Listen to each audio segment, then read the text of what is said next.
నేను అనుకున్న బిడ్డని, నేను కడుపులో పెట్టుకున్న బిడ్డని నీకు ఒక చిన్న ప్రాణం ఎన్నో ఆశలు, కానీ ఆ రాక్షసుడు చేసిన పనికి ఈరోజు ఒక తల్లి గుండెకోత అనుభవిస్తుంది.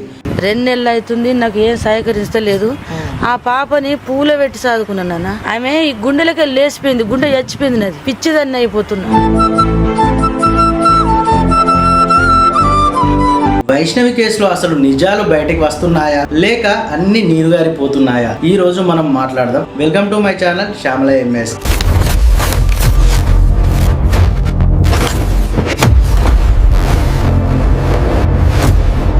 వైష్ణవి ఆ పేరు వింటేనే మనందరి కళ్ళు చెమర్చుతున్నాయి. ఒక చిన్న అమ్మాయి ఇలా అర్ధాంతరంగా మనల్ని వదిలి వెళ్ళిపోవడం. నేను ఇట్లా చచ్చిపోతే నాకు పానం మంచినప్పుడు నాకు ఎవరు సాకిరి చేయాలా? తల్లికి బిడ్డ, బిడ్డకు తల్లే కదా.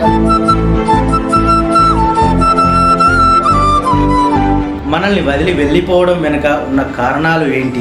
ఇప్పటి వరకు ఈ కేసులో న్యాయం జరిగిందా? అసలు హరిబాబు అనే వ్యక్తికి శిక్ష పడిందా లేదా అనే విషయాలు ఇప్పుడు రాష్ట్ర వ్యాప్తంగా చర్చనీయాంశం అయ్యాయి. ఈ రోజు ఈ వీడియోలో వైష్ణవి కేసు గురించి తాజా అప్డేట్స్ తెలుసుకుందాం. కేసు పరిణామాలు మీకు తెలుసా? వైష్ణవి మరణం తర్వాత చాలా విషయాలు బయటకు వచ్చాయి. ముఖ్యంగా ఆ నిందితుడు చేస్తున్న డ్రామాలు అన్నీ ఇన్ని కావు. జైలు నుండి తప్పించుకోవడానికి చేస్తున్న ప్రయత్నాలు, అలాగే హాస్పిటల్లో చేస్తున్న డ్రామాలు చూస్తుంటే ఎవరికైనా కోపం వస్తుంది. వైష్ణవి తల్లి గారు పడుతున్న ఆవేదన చూస్తే గుండె తరుక్కుపోతుంది. వైష్ణవి సమాధి దగ్గర కూడా వింత సంఘటనలు జరుగుతున్నాయని ఊరు జనాలు చెబుతున్నారు.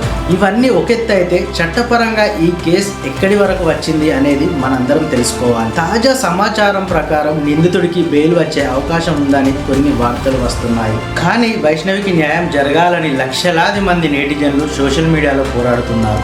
మనందరం వైష్ణవి తల్లి గారికి అండగా ఉన్నాం. ఫ్రెండ్స్, మన వైష్ణవికి న్యాయం జరగాలని మీరు కూడా కోరుకుంటే ఈ వీడియోని లైక్ చేయండి, మరియు కింద కామెంట్స్ లో జస్టిస్ ఫర్ వైష్ణవి అని టైప్ చేయండి. మీరు ఇచ్చే ఈ సపోర్ట్ ఆ తల్లికి ధైర్యాన్ని ఇస్తుంది. ఓకే, మరి నెక్స్ట్ వీడియోలో మళ్ళీ కలుసుకుందాం. మన ఛానల్ని కొత్తగా చూస్తున్న వాళ్ళైతే సబ్స్క్రైబ్ చేసుకొని అయితే సపోర్ట్ చేయండి. ఓకే, మరి బాయ్.